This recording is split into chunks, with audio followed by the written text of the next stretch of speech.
This will be part 4 of 1 Samuel, finding the hidden formats of the first writer's writings. And what I'm going to do is put this up, and I'm going to say that this is what I'm looking for. This is a 4-verse grouping, and what I'm showing you is that I have one major word and another major word. That's the quickest way I can say it. And then connecting them with the smallest or least important words to connect them together. And they'll make a paragraph. This is also known as a psalm. But I left off here. Saul was to bring a peace offering. Now, the peace offering is supposed to be done by the high priest, and it is usually a request from the king or judge. When they're going to go into battle, they want to say, we're offering this peace offering and for our Creator to help us out in the battle. Here it seems Saul, who is a prophet and a judge, this is Saul. Saul is the first king in the book. There's a few hundred years missing between Joshua and Samuel, and then Samuel to Saul happens. This is the first king, and they wanted him as a king, so our Creator selected him. And by law, he was anointed a king. Not many people know that the kings were anointed. Okay, the blue text is what I'm removing, and these are the reasons why. And the yellow highlighted word is what I need to add to complete the verse. And then the green highlighted word is what I'm adding to the text to make it read smoother. When you see this word going from said to ask, I usually have a slash here, /. This means I'm changing this word to this word. Now what you can see here is this word being changed to this word, and most of the time, if I'm not making many errors, I will have them yellow, from saw to thought, from what to why. Now, here what I want to show you is I have a concordance from the New American Standard Bible. This is 13:3, and this, or 13:11. Oh, I guess I could have selected, but this program, if I click over here, let's see what I'm looking for. What have you done? What have you done? And when you see the Hebrew word over here, this is Strong's Concordance, and the New American Standard has used different lettering to change the wording to own the copyrights to the Strongs. And down here in these parentheses will tell you how many times Strong's used what word they used for this word here. And what you notice that the word what was used many times, but it was also used for the word why. So when a lot of times I will just take this text and I will leave it green, meaning I've pretty much checked, or by memory, a lot of this becomes second knowledge to me of what words, and I just want to make sure that I'm telling you that they're green. A lot of the green text I'm not going to go over. What I'm going to go over is the yellow text and try to explain my editing why.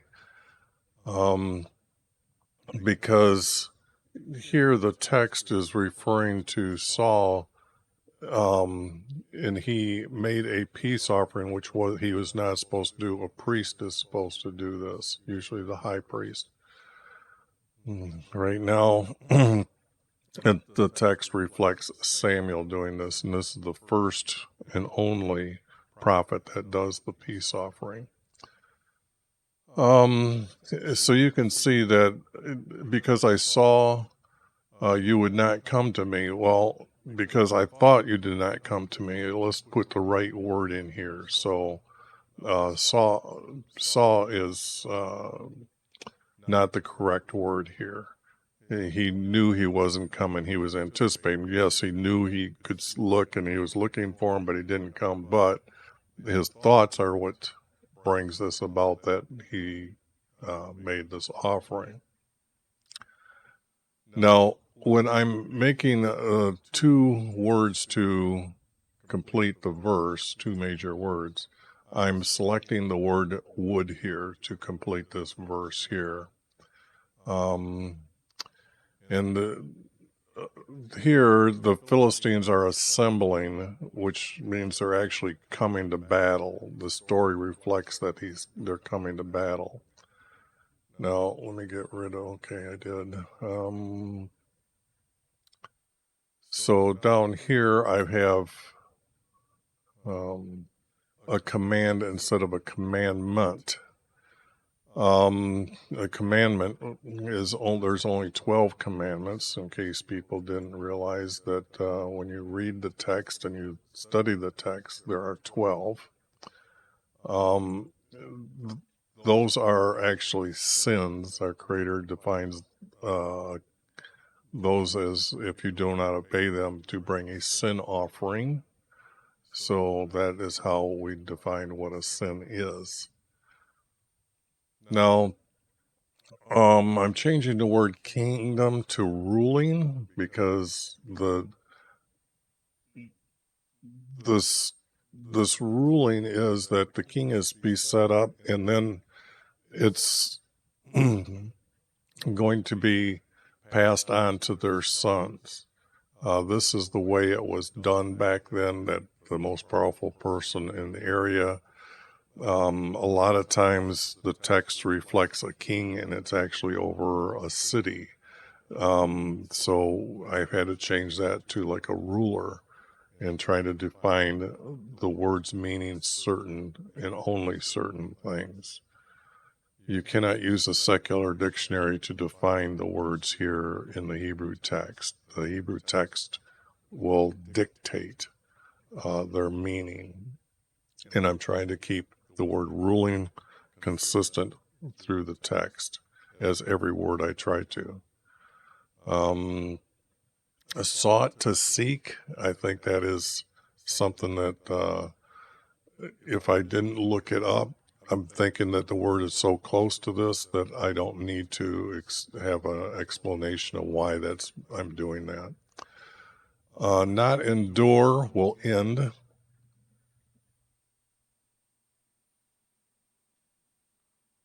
Okay. My iPad or my computer to show you the text just gave me an error, so I don't know if I'll be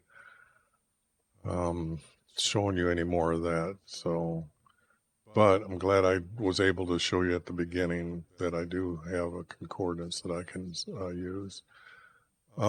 Seek out for himself a male who is after his own heart, which this would be our Creator's heart. That is not, they don't know who our Creator is. They treat him with disrespect in the text.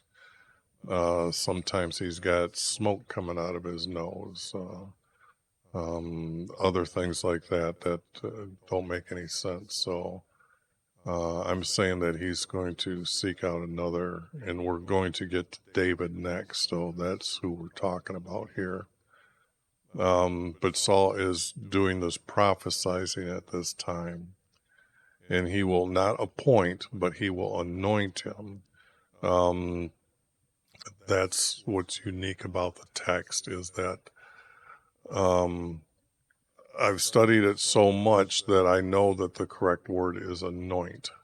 And he does that with the oil that comes from his table that's used to supply the lighting or the burning of the lighting in his meeting room, in his tent.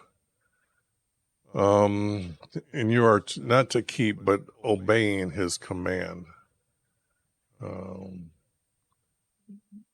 The order of the text now skips completely different from thinking about this, because the not obeying was the command I was trying to say in the earlier part, that the king has the highest priest make this peace offering, or judge would have. So it was his command that of this order that he was not obeying. And now the text ends up just jumping to his son and his force were camped. Now his force has been dictated by the text above, that it's 100 men that he has living around him, that he can call to go to do these quick battles or whatever. And then he can also summon everybody to him as one great big army. So the word force is being used here because they aren't people. The story will reflect that there's this battle going to go on. And let me set that up for you.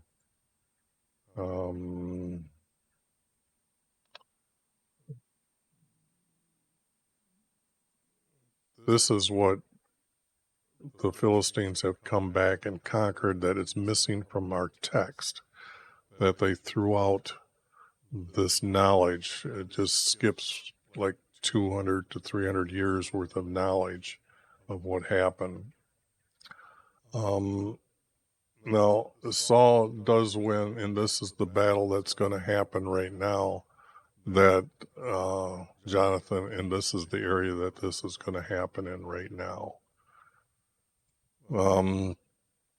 So they were in their garrison by the river, this here's Zephyr River, and that's what I was just pointing out, I guess. That's this river here. That's actually 3 different rivers. I've named these, so because the text doesn't talk about these rivers as being anything different than one river. Today we might have 2, and then this would have been the Zephyr River itself. But David has got the people, or Saul's got the people here in Bethel. So they're coming down here, they're setting up, and this is pretty much flatland, and you can see that this is the hill country. So when the text reflects the hill country, where they're camping, in when the battle is going to happen, it'll dictate pretty much a location for the text. Okay, this is pop back up, but it needs this set up. So that program is no longer in existence. You need to have a virtual box running on anything right now to make this program work. And it doesn't work all the time correctly, even though it's in here. So that's going to be set up. So I'll have that to go back to. Now, when it says crossover, it needs to be closed. Okay.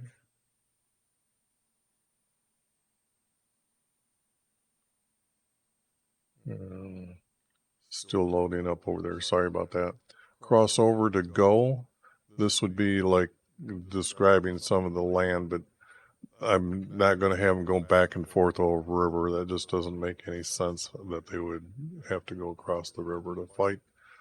But this here young carrier carrying his armor, they had like the king and his sons would have extra people around them. So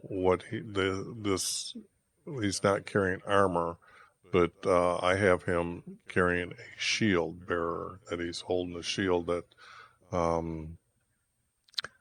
depending how many people are around, he comes and he puts up the shield and he's helping that person defend himself.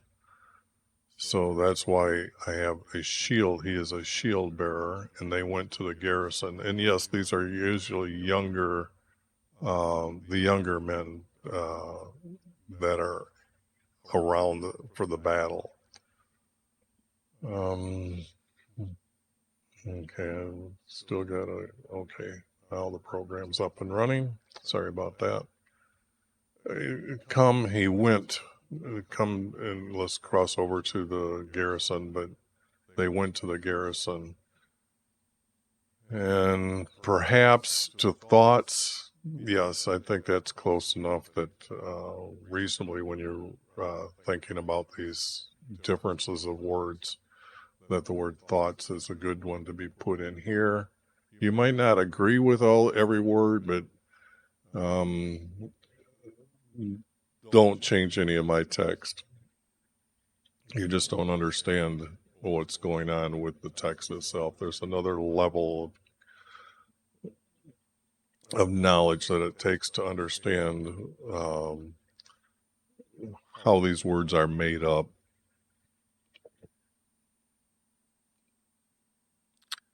And they were the guards that they're going to be revealed to themselves. I'm not just taking them to the word guards. Sometimes it might be in the text here that I've removed,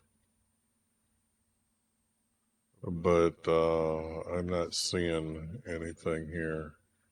Okay, why am I getting rid of this text? An ephod is the breastplate. So he wasn't wearing a linen ephod.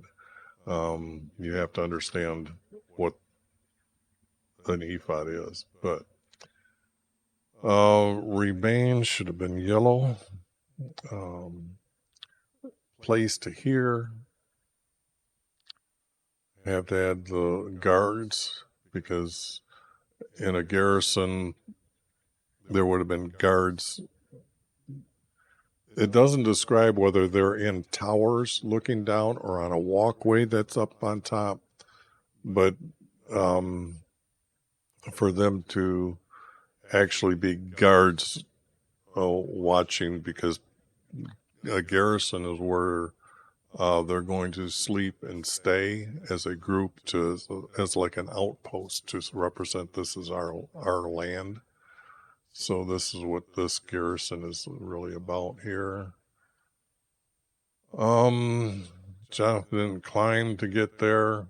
Last time they had him crossing the river. Now he's climbing. And then the shield bearer and the guards fell. They died. Okay, that they beat them in battle. So there would probably only been two of them and two of those. Is the way I'm visualizing what the story is telling me. Saul's watchmen were looking at the garrison. Now, you have to give some leeway to the story that, okay, he didn't see them fight, so he didn't have his eyes on the garrison at all times. But when he did have this trembling in the camp, which is a earthquake type of movement, so that's what they're talking about. So, and their men melted away. Well, they're running away from it. And then he went to Saul here and there. That just doesn't make any sense. And a lot of times when you're reading the Bible, you double read stuff, try to figure out what this means. Well, I'm going to actually put in what it means. Reported this to him, what he saw, the men leaving. Saul makes a command for not his people, but his guards. They're in a force, so there's not people around him. Not to see, but to know. Last time I needed knowledge for the word see. Who was gone? I'm using the word missing. That could have been yellow or green. And then they reported they had a number. When they had the number, well, the counting of people is this force of 100, or it could have been less at this time. But the object is this is. I'm just going to get rid of this text and say the word was reported to them, that they went through and they found out, just going around asking who's missing, and then they figured out as Jonathan and his shield bearer were not among them. So I'm using this word now as the secondary important word in this verse. A lot of times I do not use that as a important word, so let's not get too technical on me. Like this word here, went out to battle them. Should I keep the word separated here? A lot of times I'm trying to put these two words together with a hyphen to say that they have to exist in this verse, that you can't get rid of that word. So I'm trying to keep them connected, that you can't get rid of those two words. And this is so in the future when I'm not around and people are trying to tell you or explain the text, I don't want them not to say, well, this word isn't important, and try to skip around it. A lot of this text I have encrypted. So, Simon's, okay, now here, when I showed you this map here, this is Simon's area. So now they're chasing them down this way. They also pursued them to closely in the battle. Well, to fight them in battle. They aren't closely in the battle. They were pursuing them. So our YV delivered, well, he's actually helped them that day by allowing Jonathan to be able to kill them, and then the trembling was to announce. So our Creator, I didn't want to use the word delivery here, or delivered, because Saul did not do the peace offering correctly. And there's a lot of this, I'm not sure if this is the story or if it's pieced together. And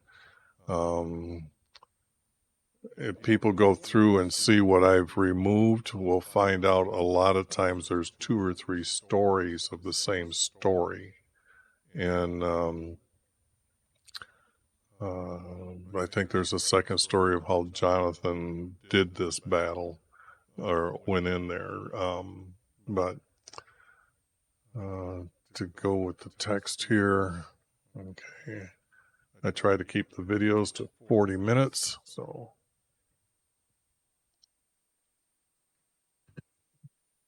halfway through. I'm just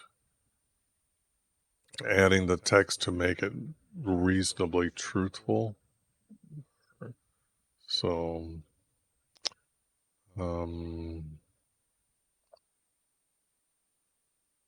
now here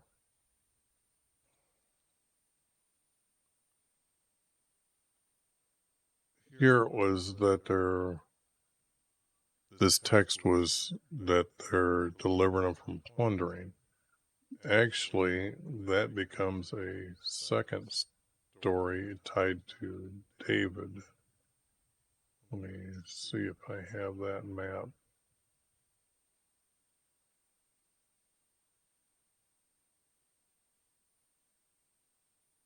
I should. Come on, where is it?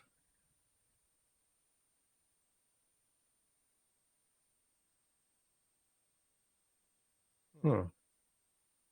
Should have been in this group.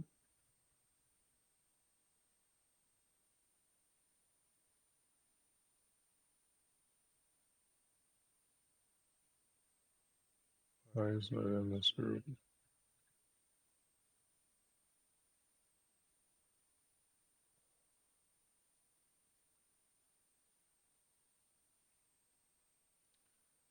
By the way, the territory for the Amaleks are down here.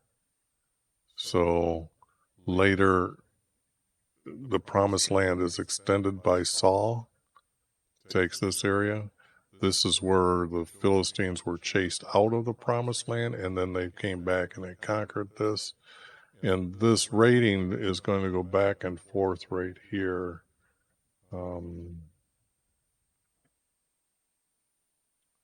think I'm getting closer in my maps here. Yep, there we go. This is when David comes over and helps them do this raiding. So this is a likeness of the story of David. So I know this one is very descriptive, and this one is just got plundered in this verse here. So they went to battle because they said they were gathering. So a lot of this text until the stories are put together. Now, here in this book, I am putting Saul with only one daughter. So this probably will different than what's in our creator's hidden formats. It was just easier for me to go through a lot of this stuff and say a lot of this story isn't important, but to tell the story of what's going on. Because David's going to be offered his daughter to marry, but then she marries somebody else. And his second daughter in the stories, it's just, no. We can't have, when they've added the text, they put, say like, David and Solomon have like 100 different women that they're sleeping with. No, that's against our Creator's will. So to stay in order of what our Creator has dictated for people, one male, one female is married for life, and anything else is considered a divorce and adultery. Even Jesus points that out. So a lot of this stuff is getting rid of that. These men of importance didn't do this stupid things that they've added to the text. Study the 1611 preface, and you'll see that right now the atheists are editing the text. So if that's shocking to you, the video will be in the description. Usually in the description I have a link for that. I'm moving a word from here to here. I'm switching them around, so I kind of show this sometimes where I've got yellow and small text that we'll be getting rid of. Against Moses, I had to add the word Moses here because this is what happened when he was in the Sinai, and it happened against Moses. Moses was the judge at that time, leader, and not straight Amaleks, but to kill Amaleks and not spare anyone. By the way, this is our Creator speaking, or is his words. Then Saul, YHVH sent me. So these words will all be highlighted and in purple or in violet when you see them next time. But this is the truth of what was going on in the Sinai. And not spare anyone. It was to wipe them out completely. So just like the text will say, the Ammons or the Moabs came and battled later. Well, they got wiped out and they haven't existed for a few 100 years, but all of a sudden the text will put them back in like they're living within the land, and nobody was supposed to live in the land except for the Israelis. It was their inheritance. Not defeated, but killed many of them. I had to add the word many because here it says not spare anyone, and this is where Saul is going to be removed, like the text when I started, that the kingdom will be taken from you. This is the reason why he's not going to obey our creators, that spare anyone. Down here, it had him killing everyone, but then the story wouldn't be true about why our creator's going to remove him. So I have to use the word many here. It killed many of them. See, he's sparing the animals and stuff. This is just ridiculous. Our creator's talking about the people, but he also did have them remove the animals. Why? They were completely pagans. They were having sex with their children and with animals. So that's what was going on with those people at that time. And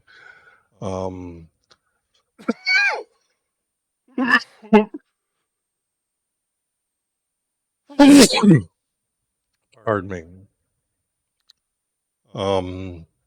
The Amaleks were also the first battle that Moses went into, so they weren't quite. You got to understand that they weren't there for 40 years. They were coming out of Sinai. They just got together for 3 years. They're still slaves. They don't have weapons. They had knives. The cooking knives were probably their weapons at the time when they went to battle Amaleks, or the spears that they could make. But the object is the Amaleks defeated Moses at that time. Not regret, but the word mad. 15. Let me take a look at that. I wanted to check that. I forgot to note it here. And am I? No, I'm in the wrong book. Samuel 1. 15. Well, I might as well show you what's going on here. 15 verse 11. So if I get that close, if I click here and then I go up here, it is the word regret. And if I come down here and bring this up to about here, now a lot of times it has more, so I have to get over here and no. Okay, so these are all the word choices that they've done, and I use the word mad, and I don't see it here. But from sorry to end, there's a good one. Comfort, changed, appeased. Yep. So I have the word mad instead of regret. Just to show you that better be yellow. All right.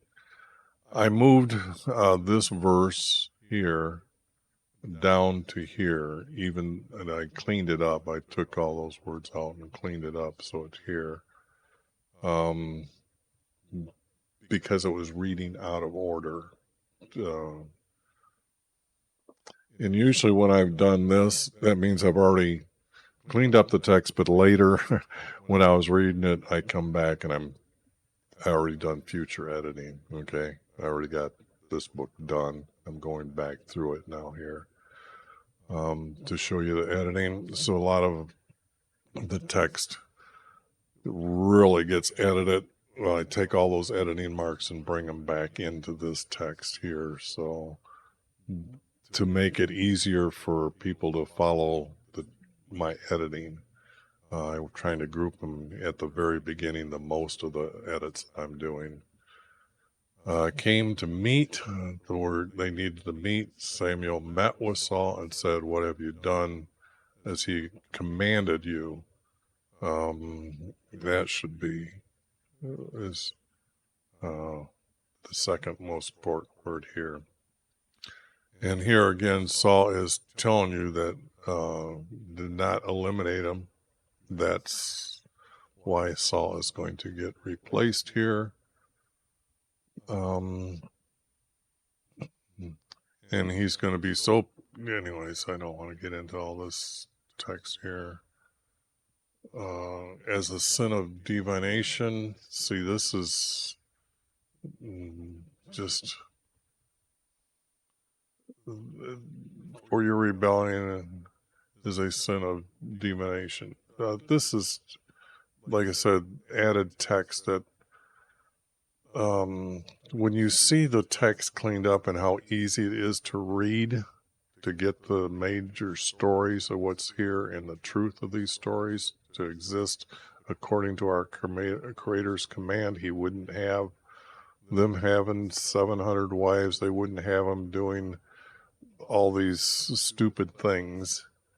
And like stupid words, sin of divination. Well, this person doesn't understand what the word sin is. And that's why it took me so long in some of the videos to do, that I did go over every one of those words I was taking out. But it took me like 50, 60 videos to do one book. So, and they're all 40 minutes long. So when you search and really want to look at what I'd done for the editing, those I left to make sure that you did get a good understanding of why I did these. I can't do that in every one of these videos. He seized, well, he grabbed, that's pretty much, and then they describe it as kingdom. It's actually a nation. A kingdom is like one area that I know Babylon has provinces that have different people kind of ruling over them, but they all still have to answer the king, so they aren't really like the tribes, that they have their own system, their own courts systems. So they're a nation gathered, kind of like what the United States is today. But kingdoms is one group with one leader, one law to follow only. Water skin. A lot of times I have to add what it is because here it's a horn. Now, there are horns used by priests. Samuel would have a horn, maybe to announce his coming, but there are certain rules for what the horn is used for. So I've got him without a horn, and he's got this water skin that he's carrying, and then it would be what he is going to go get my lamp's oil. And the lamp's oil is what makes this our Creator's oil for anointing. And he's going to go anoint David. I'm sending you to Jesse in Bethlehem, not Jesse the Benjamite. Get rid of these. This ending of all these words are now removed because they would definitely know that they were from Benjamin's people and do that. They wouldn't do it from an individual city. Jesse has to be somebody of importance that he would know who he is. And I better stop right here. I will stop right here and say he's going to do next is anoint David. And that'll be the end of this video. So hang in there.